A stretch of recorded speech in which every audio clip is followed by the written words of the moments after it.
I'm at the gym today and I'm walking towards an empty squat rack. 10 feet in front of, and 1 foot to the right of my rack is another rack that a girl Belinda is doing squats on. While walking up I briefly noticed that her leggings are see-through, and when she bends down in her squats you can easily tell she's also not wearing underwear. That's not my business, that's her choice. But it made me uncomfortable to take a rack that was kinda behind her.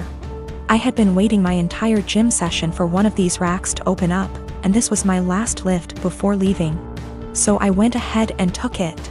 I went through my workout as normal. After every set I check my phone for 5 to 20 seconds. I track every single set for every single lift in a spreadsheet to note how much I lifted and for how many reps. Sometimes I need to remind myself what I did last week to make sure I'm progressing. Sometimes I'm just checking the time. Sometimes I'm changing the song on my Spotify. Tonight specifically, there was a very important basketball game being played, so I wanted to keep up with the score. So I use my phone a lot at the gym. I finished my 3rd set when Belinda turns around and walks up to me, with her phone up yelling, "What the are you doing?" Perv stop pictures of me. I'm caught completely off guard, but I explain that I'm just taking notes on what I'm lifting. That I'm not paying attention to her at all. She's being extra loud so other people are looking at me, plus she's recording me, and she demands I go through my pics / vids to show her what I was recording, and I delete the ones I took of her. I try to again explain I didn't record anything of her at all. She's yelling that if I have nothing to hide I should have no problem showing her, so I insist on going to gym management. Once at the front we both explain our stories. She's still recording. The normal gym attendee asks me if I'm willing to show her, a neutral third party, my pics / vids. She also says if I have nothing to hide it's not a big deal and we can squash it right now. I refuse. I have my own uncensored pics in there plus those of my GF. I'm not gonna let anyone force me to show them for some bullshit. I do show her my spreadsheet which shows it's been revised over 15 times in the past 50 minutes. So that proves what I was using my phone for. That was received well, but they still expected me to prove my innocence. I told them they need to review the cameras. Apparently only the manager has access to them, so I was told he'd call me before the end of the night, in about an hour. My GF tells me I should have just let them look at my phone because she doesn't mind and it would have cleared this all up. But I mind. I get that someone wouldn't want someone taking pics of them. But violating my privacy to prove I wasn't taking pics of you crosses a line for me. Just talked to the manager. He checked the footage. He couldn't see what was on my screen in the footage. But he said it looks like I had my phone pointed towards the ground right in front of me the whole time. In his opinion, not high enough to even take a pic of her, and never angled in her direction. Apparently I was gonna get banned from the gym if the cameras didn't absolve me.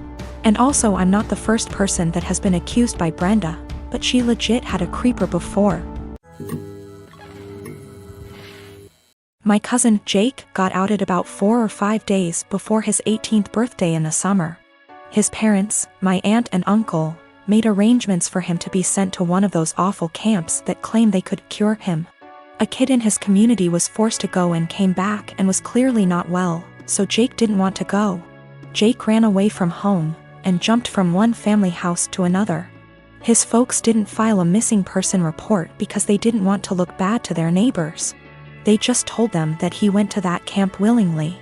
He disappeared in the middle of October and turned up in my city a week later. After making sure he was safe to bring home, my wife and I allowed him to stay. He didn't want me to tell the rest of the family for a while, because those people at the camp keep showing up to take him. I made sure to talk to a lawyer, who assured Jake that they cannot take him. 3 days ago, he told his parents he was here. A few hours later, those damn camp people showed up, but they were unable to take him. My family has been blowing up my phone for the last 2 days, angry that I didn't tell someone sooner. Well, Jake didn't feel safe yet, and still doesn't. I wanted to make sure he was ready. Still, even those that want to protect Jake is upset with me for hiding him. I figured I wasn't the for hiding him from my more narrow-minded family. It was those that really wanted to help Jake that made me feel guilty. They were all scared out of their minds and wanted the piece to know he was okay. I felt bad for not telling them. Though I am sure they wouldn't had turned him in, I felt bad because we were working on keeping him safe. Also, we got a lawyer who got the police on the lookout for those camp people in case they try anything. Jake is not going out alone until we are sure he is safe. We are looking on how to get his paperwork, like his birth certificate, here because no way he trusts his parents to just hand them over. My granny-in-law is talking to some people that could help. I used to work on a small team for a division of a multinational company. We used to primarily be staffed by what were called old-timers. Basically people who were close to being of a pensionable age who didn't want the hustle. That culture shifted and a lot of young blood has been brought in. I formerly worked there and was given a lateral move out. A colleague, Tina, still works there. Recently an opening for director came up and Tina came to me for help. She's been doing overtime and working hard to get noticed for this position. She's well qualified for it and has extensive experience at the company, so she was given a chance to interview for it. Tina is a single mother who has overcome poverty in childhood, racists / bigots in the industry, and worked hard to support her kids. She's had health issues but always fought hard. Tina is tenacious and hardworking, but there are issues. She struggles in some areas, and while she'd definitely make a great director as she's contentious, kind and courteous, the role is evolving and may be a bit of a stretch. Nonetheless, I helped her with her application and presentation.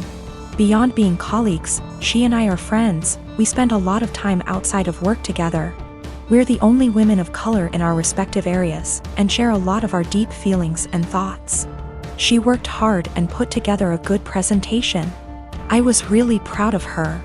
She presented this morning at 9:30 and got through it and was out by 10 o'clock. Most of the other applicants were internal and interviewed yesterday, but one person was recommended by a senior VP in a different department. The guy who was recommended is a 30-year-old hotshot. I think he may actually be in his late 20s. He will soon graduate from an Ivy League MBA and is the definition of corporate style. They gave him a last-minute presentation slot immediately following Tina. I attended all of the presentations. I am not on the hiring committee, but was there to support Tina and see how the presentations went. When the hotshot gave his presentation, it wasn't even close. The 20 of us sat in the room and were dumbfounded. Not only was his presentation visually appealing, but he noticed details none of us ever did, and he developed a pitch that was so innovative that our AVP asked to use a tagline he created. His technical analysis was so spot on that it was spooky. He understood issues facing our business unit without having to be told and had ready solutions to solve the problems. Questions they asked him were more about how he'll do things when he takes over the role. It was made very clear to him that this was his job, and they even provided an unofficial tentative start date.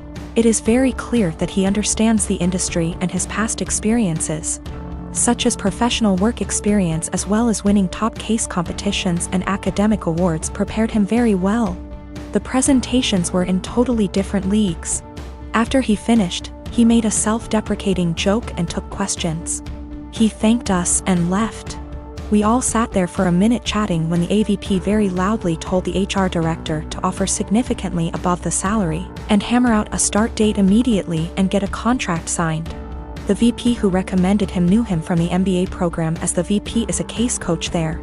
He said he'd be his reference, and they are skipping all the formalities and going right to the offer. Tina has no idea. She was so happy with her performance, and she's sure she nailed it. She did well, about as well as the other candidates, but this guy is out and out in a different league. Just based on that, I too would hire the other guy. She's sitting on cloud 9 at her desk and planning a celebratory dinner to celebrate her performance. She was told decisions would be made in a couple of weeks. At this rate, it's likely she'll be informed that she didn't get the job well before 5 p.m. I really don't know what to do or say. If she asks, should I be honest about this guy's presentation?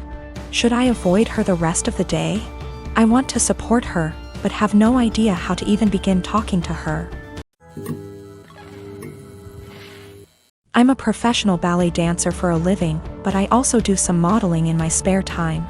Last weekend, I was doing a latex shoot. Before anybody says anything, it wasn't anything fetish-wise. It was just a shoot that called for wearing more uncommon types of fabrics. My outfit was a black full-body catsuit, so think of a skin-tight garment that covers from neck to toe, including gloves. If you've ever put on a wetsuit, then you can probably imagine how much of a pain it is. It's a pretty in-depth process that involves lots of baby powder, a lot of sweat, and some less than ladylike stances. Dressing usually takes anywhere from 20 to 25 minutes start to finish.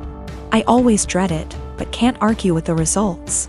Anyway, my boyfriend was in my dressing room as I was getting changed. He doesn't always come along for shoots, but I needed him that day because my car is being repaired and we needed to go somewhere afterwards. His one kinda annoying thing is that he talks to me while I'm getting changed even though I very politely asked him to let me do it in peace. If I'm just putting on a dress or something less complicated, it's not a problem. But with latex, you have to concentrate, seriously. My facial expression is pretty similar to when I'm doing heavy leg presses or squats at the gym, so that the garment slips on correctly and, more importantly, you don't rip it. It's very easy to tear if you're not careful. And a full-body catsuit can cost upwards of $700 to $800 minimum.